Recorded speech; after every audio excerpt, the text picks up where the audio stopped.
ರಾತ್ರಿ ನಡೆದಂತಹ ಈ ಮಲ್ಲ ಯುದ್ಧದಲ್ಲಿ ಹುತಾತ್ಮ ಹವಾಲ್ದಾರ್ ಪಳನಿ ಕುಟುಂಬ ಕಣ್ಣೀರನ್ನ ಈಗ ಹಾಕ್ತಾ ಇದೆ. ಯಾಕಂದ್ರೆ ಪಳನಿ ಈ ಒಂದು ವಿಚಾರದಲ್ಲಿ ಹುತಾತ್ಮರಾಗಿದ್ದಾರೆ, ಉಪಟಳದಲ್ಲಿ ಹುತಾತ್ಮರಾಗಿದ್ದಾರೆ. ಈಗ ತಮಿಳುನಾಡಿನ ರಾಮನಾಥಪುರಂನಲ್ಲಿರುವಂತಹ ಕುಟುಂಬದಲ್ಲಿ ಪಳನಿ ಪತ್ನಿ, ಇಬ್ಬರು ಮಕ್ಕಳು ಕೂಡ ಇದ್ದಾರೆ, ಕಣ್ಣೀರನ್ನ ಹಾಕ್ತಾ ಇದ್ದಾರೆ. ಹುತಾತ್ಮ ಪಳನಿ ಕುಟುಂಬಕ್ಕೆ 20 ಲಕ್ಷ ರೂಪಾಯಿ ಪರಿಹಾರವನ್ನ ಘೋಷಣೆ ಮಾಡಿದೆ ತಮಿಳುನಾಡು ಸರ್ಕಾರ. ಜೊತೆಗೆ ಪಳನಿ ಸಹೋದರ ಕೂಡ ಸೇನೆಯಲ್ಲೇ ಸೇವೆಯನ್ನ ಸಲ್ಲಿಸ್ತಾ ಇದ್ದಾರೆ. ಪಳನಿ ಕುಟುಂಬ ಕಣ್ಣೀರನ್ನ ಹಾಕ್ತಾ ಇದೆ. ಈ ಸಂದರ್ಭದಲ್ಲಿ ಪಳನಿ ಅವರನ್ನ ಕಳೆದುಕೊಂಡಿದೆ. ದೇಶಕ್ಕಾಗಿ ಹುತಾತ್ಮರಾಗಿದ್ದಾರೆ ಪಳನಿ. ಅವರ ಕುಟುಂಬಸ್ಥರು ಕಣ್ಣೀರನ್ನ ಹಾಕ್ತಾ ಇದ್ದಾರೆ. ಪತ್ನಿ ಮತ್ತು ಇಬ್ಬರು ಮಕ್ಕಳು ಕಣ್ಣೀರನ್ನ ಹಾಕ್ತಾ ಇದ್ದಾರೆ.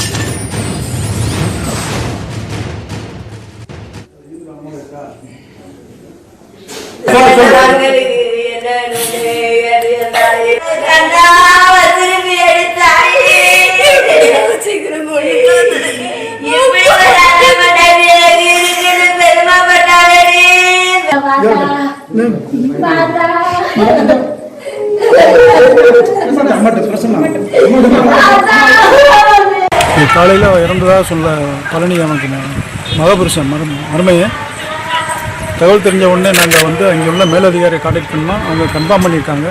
பாடி அவங்க கடுக்கலூருங்கிற சொந்த கிராமத்துக்கு கொண்டு வர சொல்லி ஏற்பாடு பண்ணியிருக்கோம். எப்போ அவங்க கொண்டு வராங்க, இந்த சமயத்தில் சேரப்போகுது அப்படிங்கிற விவரம் எங்களுக்கு முழுமையாக என்னன்னு தெரியல.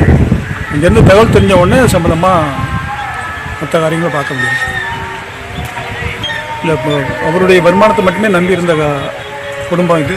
அவர் இல்லாத சூழ்நிலை வரும்போது அவர் ஒரு வேலை வாய்ப்பு, அந்த பொண்ணுக்கு அவர் ஒய்ஃபுக்கு வேலை வாய்ப்பு கேட்டு நாங்கள் கோரிக்கை வைக்கிறோம். அரசுக்கு ஒரு கருணை அடிப்படையில் ஒரு கோரிக்கை. ಭಾರತ ಇಂತಹ ಸಂದರ್ಭದಲ್ಲಿ ಯಾವ ರೀತಿಯಾಗಿ ಸರ್ವಸನ್ನದ್ಧ ಆಗಿದೆ, ಯಾವ ರೀತಿಯಾಗಿ ಈಗಾಗಲೇ ಎಲ್ಲಾ ರೀತಿಯ ಸಿದ್ಧತೆಗಳನ್ನು ಕೂಡ ಭಾರತ ಮಾಡಿಕೊಳ್ತಾ ಇದೆ. ವಾಯುಸೇನೆಯ ನಿಯೋಜನೆ ಆಗ್ತಾ ಇದೆ, ನೌಕಾಪಡೆಯ ನಿಯೋಜನೆ ಆಗ್ತಾ ಇದೆ. ಎಲ್ಲಾ ರೀತಿಯಲ್ಲೂ ಕೂಡ ಸಿದ್ಧತೆಗಳನ್ನ ಈಗ ಭಾರತ ಮಾಡಿಕೊಳ್ತಾ ಇದೆ. ಯಾವುದೇ ರೀತಿಯಲ್ಲೂ ಎಲ್ಲೂ ಕೂಡ ಲೋಪ ಆಗದ ರೀತಿಯಲ್ಲಿ ಈಗ ಸಿದ್ಧತೆಗಳು ಆಗ್ತಾ ಇದೆ. ನಮ್ಮ ಜೊತೆ ಈಗಾಗಲೇ ಇಬ್ಬರು ಅತಿಥಿಗಳು ಕೂಡ ಇದ್ರು. Wing commander G B Atri ಹಾಗೆಯೇ ವಿ.ಎಂ. ನಾಯ್ಕ್, ಮಾಜಿ ಕರ್ನಲ್, ಇವರು ಕೂಡ ನಮ್ಮ ಜೊತೆ ಈಗಾಗಲೇ ಜಾಯ್ನ್ ಆಗಿ ಸಾಕಷ್ಟು ವಿಚಾರಗಳನ್ನ ಹೇಳ್ತಾ ಇದ್ರು. ಜಿ ಬಿ ಅತ್ರಿ ಅವರ ಒಂದು ರೀತಿಯಲ್ಲಿ ಆಗ್ಲೇ ನೀವು ಹೇಳ್ತಾ ಇದ್ರಿ, ಇದು ಒಂದು ಪರ್ಫೆಕ್ಟ್ ಟೈಮ್, ಇದು ರೈಟ್ ಟೈಮ್ ಅಂತ ಹೇಳಿ, ಒಂದು ಚೀನಾದ ವಿಚಾರಕ್ಕೆ ಸಂಬಂಧಪಟ್ಟ ಹಾಗೆ ಉತ್ಪನ್ನಗಳ ವಿಚಾರಕ್ಕೆ ಸಂಬಂಧಪಟ್ಟಂತೆ ಎಲ್ಲರೂ ಬಾಯ್ಕಾಟ್ ಮಾಡಬೇಕಾದಂತಹ ಪರಿಸ್ಥಿತಿ ನಿರ್ಮಾಣ ಆಗಿದೆ ಅಂತ ಹೇಳಿ, ಚೀನಾಗೆ ಇದೊಂದು ಆತಂಕ ಇತ್ತ ಅಂತ ಹೇಳಿ, ಉತ್ಪನ್ನಗಳ ವಿಚಾರಕ್ಕೆ ಸಂಬಂಧಪಟ್ಟಂತೆ ನಾನು ಏನು ಮಾಡೋದಕ್ಕೆ ಸಾಧ್ಯ ಇಲ್ಲ, ಎಲ್ಲರೂ ಕೂಡ ನನಗೆ ತಲೆ ಬಾಗ್ಲೇಬೇಕು ಅಂತ ಹೇಳಿ ಭಾರತ ಯಾವಾಗ ಇಂತಹ ಒಂದು ನೀತಿಯನ್ನ ತೆಗೆದುಕೊಳ್ತಲ್ಲ, ಪ್ರತಿ ಬಾರಿ ಕೂಡ ಇಂತಹ ಗಡಿ ವಿಚಾರದಲ್ಲಿ ತೆಗೆದುಕೊಂಡಿದೆ ಅಂತ ಹೇಳಿ. ಹೌದೌದು. ಮೊದಲಿಗೆ ಏನಾಗ್ತಾ ಇತ್ತು, ನಾವು ಸುಮ್ಮನೆ ಯಾಕೆ ಜಗಳ, ಯಾಕೆ ಕದನ, ಯಾಕೆ ಸುಮ್ಮನೆ ಶಾಂತಿಯನ್ನು ಮಾಡ್ಕೊಂಡು ಹೋಗೋಣ. 36,000 ಸ್ಕ್ವೇರ್ ಕಿಲೋಮೀಟರ್ ನಮ್ಮ ಏರಿಯಾ ಅರುಣಾಚಲ ಪ್ರದೇಶದಲ್ಲಿ ಚೀನಾ ಅತಿಕ್ರಮ ಮಾಡಿ ಕೂತಿದೆ. ಅದರ ಬಗ್ಗೆ ಕೂಡ ನಾವು ಆ ವಿವಾದವನ್ನ ಇದುವರೆಗೂ ಶಾಂತಿಯುತವಾಗಿ ಸಮಾಧಾನ ಪರಿಹಾರ ಹುಡುಕೋದ್ರಲ್ಲಿ ನಾವು ತೊಡಗಿದ್ದೀವಿ. ಆದ್ರೆ ಈ ರೀತಿಯಾಗಿ ಬಂದು ಏಕಾಏಕಿ ರಾತ್ರಿಯಲ್ಲಿ ನಮ್ಮ ಭರವಸೆಯನ್ನ ಕಳೆದುಕೊಂಡು ನಂಬಿಕೆಯನ್ನ ದ್ರೋಹ ಮಾಡಿದಂತ ಚೀನಾ ದೇಶಕ್ಕೆ ಪಾಠ ಕಲಿಸುವಂತ ಸಮಯ ಬಂದಿದೆ. ಅದಕ್ಕೋಸ್ಕರನೇ ನಾನು ಮುಂಚೆನೆ ಹೇಳಿದಾಗೆ ಪ್ರಧಾನಮಂತ್ರಿಗಳು ಯುದ್ಧಕ್ಕೆ ಬೇಕಾದ ಎಲ್ಲ ಪೂರ್ವಭಾವಿ ಸಿದ್ಧತೆಗಳನ್ನ ಮಾಡಿಕೊಂಡು ಆಮೇಲೆ ಮಾತನಾಡ್ತಾರೆ. ಈ ಮಾತನ್ನು ನಿನ್ನೆ ಕೂಡ ನಾನು ನಿಮ್ಮ ಚಾನೆಲ್ಗಳಿಗೆ ಹೇಳಿದ್ದೀನಿ. ಅದೇ ರೀತಿ ಇವತ್ತು ಆಗ್ತಾ ಇದೆ. ನನಗೆ ಬಹಳ ಸಂತೋಷ ಆಗ್ತಾ ಇದೆ. ಯಾಕೆಂದ್ರೆ ಲೇ ಏರ್ಫೀಲ್ಡ್ ನಲ್ಲಿ ಯಾವ ರೀತಿಯಾಗಿ ನಾವು ಸೈನಿಕರನ್ನ ಅಲ್ಲಿಗೆ ತಲುಪಿಸಬೇಕೋ ಅದಕ್ಕೆ ಬೇಕಾದಂತ ಎಲ್ಲ ಸೌಲಭ್ಯಗಳು ಅಲ್ಲಿ ಉಂಟು. C-130J ಏರೋಪ್ಲೇನ್ ಯೂಸ್ ಮಾಡಿ ನಾವು ಸೈನಿಕರನ್ನ ದೇಶದ ಯಾವುದೇ ಭಾಗದಿಂದ ಕೂಡ ಲೇ ಪ್ರದೇಶಕ್ಕೆ ಕರ್ಕೊಂಡು ಹೋಗುವಂತಹ ಒಂದು ಪರಿಸ್ಥಿತಿಯಲ್ಲಿದೆ. ಆ ಸೌಲಭ್ಯ ಅಲ್ಲಿದೆ. ಇವತ್ತು ಅದನ್ನೇ ನಾವು ಮಾಡ್ತಾ ಇದ್ದೀವಿ. ಜೊತೆಗೆ Mi-17 V5 ಹೆಲಿಕಾಪ್ಟರ್ ಇಂದ ಕೂಡ ನಾವು ದೊಡ್ಡ ದೊಡ್ಡ ಆಯುಧಗಳನ್ನ, ಸಲಕರಣೆಗಳನ್ನ ಎಲ್ಲಿ ಯುದ್ಧ ಆಗ್ತಾ ಇದೆಯೋ ಅಲ್ಲಿಗೆ ತಲುಪಿಸುವಂತಹ ಒಂದು ಪ್ರಯೋಗಶಾಲಿ ಹೆಲಿಕಾಪ್ಟರ್ ಅದು. ಚಿನೂಕ್ ಕೂಡ ನಾವು ಯೂಸ್ ಮಾಡಬಹುದು. ಅಪಾಚೆ ಹೆಲಿಕಾಪ್ಟರ್ ಇದೆ. ಚೀನಾದ ಎಷ್ಟೇ ಏರೋಪ್ಲೇನ್ ಅಲ್ಲಿ ಬಂದರೂ ಕೂಡ ಅವರಿಗೆ ಮೌಂಟೇನಸ್ ರೇಂಜ್ ಅಲ್ಲಿ ಯಾವುದೇ ಅನುಭವ ಇಲ್ಲ. ನನಗೆ ತಿಳಿದ ಮಟ್ಟಿಗೆ ಇಂದಿನವರೆಗೆ ಚೀನಾ 62 ಬಿಟ್ರೆ ಯಾವುದೇ ಒಂದು ಯುದ್ಧವನ್ನ ಸರಿಯಾದ ರೀತಿಯಲ್ಲಿ ಗೆದ್ದಿರೋದು ಇತಿಹಾಸದಲ್ಲಿ ಇಲ್ಲ. 2 ಅಲ್ಲ 3 ಅಲ್ಲ 4 ದಿನಗಳೇ ಎದ್ದು ಓಡಿ ಹೋಗುವಂತ ಪರಿಸ್ಥಿತಿನ ಭಾರತ ಕಲ್ಪಿಸಿಕೊಡುತ್ತೆ. ಭಾರತದ ಸೈನಿಕರ ಪ್ರತ್ಯುತ್ತರ ಇವತ್ತು ರಾತ್ರಿಯಿಂದ ಶುರುವಾಗುತ್ತೆ ಅಂತ ಕೂಡ ನನಗೆ ಒಂದು ಅನುಮಾನ ಇದೆ. ಆ ಅನುಮಾನ ಸ್ಪಷ್ಟೀಕರಣ ಆದ್ರೆ ನನಗೆ ಬಹಳ ಸಂತೋಷ ಆಗುತ್ತೆ. ಜೊತೆಗೆ ಇಡೀ ಭಾರತದಲ್ಲಿ ಚೀನಾದ ವಿರುದ್ಧದ ಆಕ್ರೋಶ ಭುಗಿಲೇಳಬೇಕು. ಯಾವುದೇ ಒಂದು ಚೀನಾ ಪ್ರಾಡಕ್ಟ್ ನ ಯಾರೇ ಮುಟ್ಟು ಕುಡಿದು, ಈ ಝೂಮ್ ಆಗ್ಲಿ, ಟಿಕ್ ಟಾಕ್ ಆಗ್ಲಿ, ಟಿವಿ ಆಗ್ಲಿ, ಮೊಬೈಲ್ ಆಗ್ಲಿ, ಅಪ್ಪೋ ಆಗ್ಲಿ, ಯಾವುದೇ ಆಗ್ಲಿ ಎಲ್ಲ ವಸ್ತುಗಳನ್ನ ಚೀನಾ ಮತ್ತು ಚೀನಿಯರನ್ನ ನಾವು ಬಾಯ್ಕಾಟ್ ಮಾಡಬೇಕು. ಆಗಲೇ ಚೀನಾ ದೇಶಕ್ಕೆ ತನ್ನ ದೇಶದ ಜನತೆಯ ಮತ್ತು ಉದ್ಯಮಗಳ ಬಗ್ಗೆ ಕುಸಿದ ಒಂದು ವಾತಾವರಣ ಕಲ್ಪನೆ ಆದಾಗ ಸ್ವಲ್ಪ ಗೌರವ ಬಂದು ಬೇರೆ ದೇಶಕ್ಕೂ ಕೂಡ ಮರ್ಯಾದೆ ಕೊಡುವಂತ ಬುದ್ಧಿ ಕಲಿಯುತ್ತೋ ಏನೋ. ನನಗಂತೂ ಇನ್ನೂ ಅನುಮಾನನೇ, ಬುದ್ಧಿ ಕಲಿಯೋದಿಲ್ಲ. ಯಾಕೆಂದ್ರೆ ಇದುವರೆಗೂ ಚೀನಾ ಬುದ್ಧಿ ಕಲ್ತಿರೋ ಒಂದೇ ಒಂದು ನಿದರ್ಶನ ಕೂಡ ನಮ್ಮ ಮುಂದೆ ಬರ್ತಾ ಇಲ್ಲ. ಬುದ್ಧಿ ಅಂತೂ ಕಲಿಯಲ್ಲ. ಯಾವಾಗ ನಾವು ಒಂದು ಕಾಲದಲ್ಲಿ .0 ಇಂದಿರಾ ಪಾಯಿಂಟ್ ಅಂತ ಯಾವ್ದು ಹೇಳ್ತೀವಿ ನಾವು, ಅಂಡಮಾನ್ ನಿಕೋಬಾರ್ ಕೆಳಗಿದೆ, ಅಲ್ಲಿ ತನಕ ಚೀನಾ ದೇಶದ ಒಂದು ಯುದ್ಧ ನೌಕೆ ಬಂದಿತ್ತು. ಅದನ್ನು ಕೂಡ ನಾವು ಓಡಿಸಿದೀವಿ. ಅವ್ರಿಗೆ ಇವಾಗ ಚೆನ್ನಾಗಿ ಗೊತ್ತಿದೆ, ಭಾರತದ ಮೇಲೆ ಯಾವುದೇ ರೀತಿಯಾದ ಯುದ್ಧ ಪ್ರಯೋಗವನ್ನು ಚೀನಾ ಮಾಡಿದ್ರೆ ನಮ್ಮ ಬೆನ್ನ ಹಿಂದಿಗೆ ಎಲ್ಲ ಪಾಶ್ಚಿಮಾತ್ಯ ರಾಷ್ಟ್ರಗಳು ಎದ್ದು ನಿಲ್ತವೆ. ಚೀನಾದ ಅವನತಿ ಕಾಲ ಬಂದಿದೆ, ವಿನಾಶಕಾಲೇ ವಿಪರೀತ ಬುದ್ಧಿ ಅನ್ನೋ ಒಂದು ಪರಿಸ್ಥಿತಿ ತಾನಾಗೆ ಕಲ್ಪಿಸಿಕೊಂಡಿದೆ ಚೀನಾ.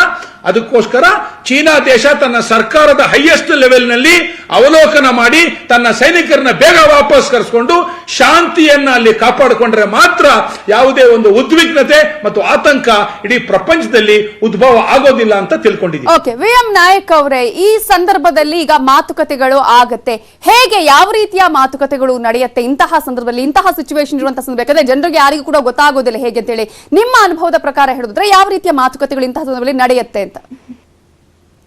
ನನ್ನ ಅನುಭವದ ಪ್ರಕಾರ ಮೊದಲು ಲೋಕಲ್ ಕಮಾಂಡರ್ಸ್ ಬಗ್ಗೆ ಇಬ್ಬರು ದೇಶದಲ್ಲಿ ಮಾತುಕತೆ ನಡೀತದೆ. ಆಮೇಲೆ ಅದರಲ್ಲಿ ಸಾಲ್ವ್ ಆಗ್ಲಿಲ್ಲಪ್ಪ ಅಂದ್ರೆ ಒಂದು higher level core commander, army commander level ಹೋಗ್ತದೆ. ಅದು ಮೀರಿತಂತಂದ್ರೆ ಇನ್ನ ಮುಂದೆ ಫಾರಿನ್ ಸೆಕ್ರೆಟರೀಸ್ ಅವ್ರ ಮುಖಾಂತರ, ವಿದೇಶ ಮಂತ್ರಿ ಮುಖಾಂತರ ಇದಾಗ್ತದೆ. ಬಟ್ ಇದೆಲ್ಲ ಒಂದು ಏನಂತಂದ್ರೆ ಎಲ್ಲಾ ಮೀಡಿಯಾಗಳಲ್ಲಿ ಏನು ಚಾಲ್ತಿಯಲ್ಲಿದೆ ಅಂತಂದ್ರೆ, ಈಗ ಏನು ನಾಳೆನೇ ಯುದ್ಧ ಸ್ಟಾರ್ಟ್ ಆಗ್ತದೆ ಅಂತಂದು ಒಂಥರ war clouds, war mongering, war clouds ಎಲ್ಲ ತಯಾರು ಮಾಡ್ತಾ ಇದೆ. ಇದು ಏನಂತಂದ್ರೆ ಚೈನಾ ಒಂದು ಲಿಮಿಟೆಡ್ ಆಬ್ಜೆಕ್ಟಿವ್ ಅಚೀವ್ ಮಾಡ್ಲಿಕ್ಕೆ ಒಂದು ಶೋ ಆಫ್ ಸ್ಟ್ರೆಂತ್ ತಗೊಂಡು ಬಂದಿದ್ದಾರೆ. ಅನ್ಫಾರ್ಚುನೇಟ್ಲಿ ಎರಡು ಸೈಡ್ ಕ್ಯಾಜುಯಾಲಿಟೀಸ್ ಆಗಿದೆ, ಎರಡು ಸೈಡ್ ಏನಂತಂದ್ರೆ ಹ್ಯಾಂಡ್ ಟು ಹ್ಯಾಂಡ್ ಫೈಟ್ ಆಗಿದೆ.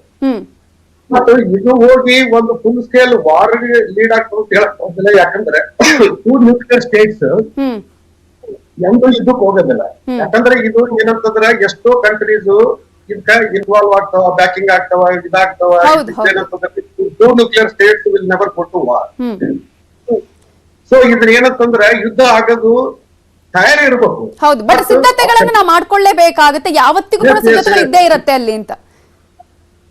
ಎಸ್, ಸಿದ್ಧತೆ ಅಂತೂ ಮೊದಲಿಂದ ಇರ್ತದೆ. ಏನಂತಂದ್ರೆ ಕಂಟಿನ್ಯೂಸ್ ಆಗಿ ಏರ್ಫೋರ್ಸ್ ಆಗ್ಲಿ, ನೇವಿ ಆಗ್ಲಿ, ತಮ್ದು ಏನೋ ಪಾಕಿಸ್ತಾನ ಸೈಡ್ ಆಗ್ಲಿ, ಚೈನಾ ಸೈಡ್ ಆಗ್ಲಿ, ಶೋ ಆಫ್ ಇದೇನಪ್ಪ ಅಂದ್ರೆ ಟ್ರೂಪ್ಸ್ ನ ಪೊಸಿಷನ್ ಮಾಡ್ಕೊಂಡು ರೆಗ್ಯುಲರ್ ಟ್ರೈನಿಂಗ್ ಮಾಡ್ಕೊಂಡು ಯಾವ ಸಿಚುವೇಶನ್ ಹೆಂಗ್ ಬರ್ತಂತ ಮೀಟ್ ಮಾಡ್ತಕ್ಕಂತ ನಮ್ದು ಇರ್ತಕ್ಕಂಥ ರಿಸೋರ್ಸ್ ಯಾವಾಗ್ಲೇ ತಯಾರಿರ್ತದ. ಯುದ್ಧ ನಾಳೆಗೆ ಆದ್ರೂ ತಯಾರಿರ್ತದ, ಒಂದು ತಿಂಗಳದಿಂದನೂ ತಯಾರಿರ್ತದೆ, ಇನ್ನು ಒಂದ್ ತಿಂಗಳ ಮೇಲ್ಪಟ್ಟಾದ್ರೂ ತಯಾರಿರ್ತದೆ. ಯುದ್ಧ ಬಂದಾಗ ಯುದ್ಧದ ಸಲುವಾಗಿ ಹೋರಾಡ್ಲೇಬೇಕು. ಬಟ್ ಯುದ್ಧ ಇಸ್ ನಾಟ್ ಆಪ್ಷನ್. ನನ್ನ ಪ್ರಕಾರ ಯುದ್ಧ ಇಸ್ ನಾಟ್ ಆಪ್ಷನ್. ಅವ್ರಿಗೆ ಏನಪ್ಪ ಬೆನ್ನೆಲುಬು ಗುರಿಬೇಕಂತಂದ್ರೆ ಅವ್ರದ್ದು ಮಾರ್ಕೆಟ್ ಇದೆ, ಏನಪ್ಪ ಅಂದ್ರೆ ಬಿಗ್ಗೆಸ್ಟ್ ಮಾರ್ಕೆಟ್ ಫಾರ್ ಚೈನಾ. ಅದಕ್ಕೆ ಎಕನಾಮಿಕಲಿ ಅವ್ರನ್ನ ಬ್ರೇಕ್ ಮಾಡ್ಬಿಟ್ರೆ ಅದು ದೊಡ್ಡ ಶಿಕ್ಷೆ ಆಗ್ತದೆ.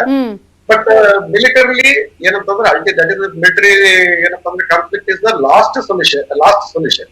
ಸೊ ಅಲ್ಲಿ ಏನಪ್ಪ ಅಂದ್ರೆ ಎಸ್ಕಲೇಟ್ ಆಗ್ಬಾರ್ದು. ಇದೆಲ್ಲ ಏನಪ್ಪಾ ದೇಶದ ಲೀಡರ್ಸ್ ಗಳಲ್ಲಿ, ಫಾರಿನ್ ಸೆಕ್ರೆಟರಿಗಳಲ್ಲಿ, ನಮ್ಮ ಮಿಲಿಟರಿ ಕಮಾಂಡರ್ಸ್ ಗಳಲ್ಲಿ ಸ್ವಲ್ಪ ಹೋಪ್ಸ್ ಇರಬೇಕು. ಎಲ್ಲದಕ್ಕಿಂತ ಜಾಸ್ತಿ ನಮ್ಮ ಭಾರತದ ಸೈನಿಕರ ಮೇಲೆ ಹೋಪ್ಸ್ ಇರಲಿ. ಅವು ಎಂದು ಏನಪ್ಪ ನಮ್ಗೆ ಏನಪ್ಪ ಅಂದ್ರೆ ಯಾವ್ದು ತಲೆ ತಗ್ಗುವಂತ ಏನಂತಂದ್ರೆ ಸ್ಥಿತಿ ತಂದು ಕೊಡೋದಿಲ್ಲ. ಹೋರಾಡ್ತಾರ, ಪ್ರಾಣ ಕೊಡ್ತಾರ, ಆದ್ರೆ ಜಮೀನ್ ಕೊಡೋದಿಲ್ಲ. ನಿಜ ನಿಜ ನಿಜ. ಭಾರತದ ಸೇನೆಗೆ ವಿಚಾರಕ್ಕೆ ಸಂಬಂಧಪಟ್ಟ ಹಾಗೆ ನಾವು ನೋಡೋದಾದ್ರೆ ಯಾವತ್ತಿಗೂ ಕೂಡ ತಲೆ ತಗ್ಗಿಸಿದ ವಿಚಾರವನ್ನ ನಾವು ನೋಡೇ ಇಲ್ಲ ಅನ್ನುವಂಥದ್ದು ಎಲ್ಲರಿಗೂ ಕೂಡ ಹೆಮ್ಮೆ ಇದೆ ಅಂತ ಹೇಳಿ. ಇದರ ಬಗ್ಗೆ ನಿಮ್ಮ ಹತ್ರ ಇನ್ನಷ್ಟು ಮಾತನಾಡಿಸ್ತೀನಿ. ಭಾರತದ ವಿಚಾರಕ್ಕೆ ಸಂಬಂಧಪಟ್ಟಂತೆ ಯಾವ್ಯಾವ ರೀತಿಯ ಆಪ್ಷನ್ಸ್ ಇದೆ, ಮಾತುಕತೆಯ ಮೂಲಕ ಈ ಒಂದು ವಿಚಾರವನ್ನ ಬಗೆಹರಿಸಿಕೊಳ್ಳೋದಕ್ಕೆ ಸಾಧ್ಯ ಇದೆಯಾ, ಚೀನಾ ಬಗ್ಗತ್ತ ಅದಕ್ಕೆ, ಅಥವಾ ಉತ್ತರವನ್ನ ಯಾವ್ಯಾವ ರೀತಿಯಾಗಿ ಕೊಡಬೇಕಾಗತ್ತೆ ಅನ್ನೋದನ್ನು ಕೂಡ ನಾನು ಮಾತನಾಡಿಸ್ತೀನಿ ಬ್ರೇಕ್ ಆದ್ಮೇಲೆ.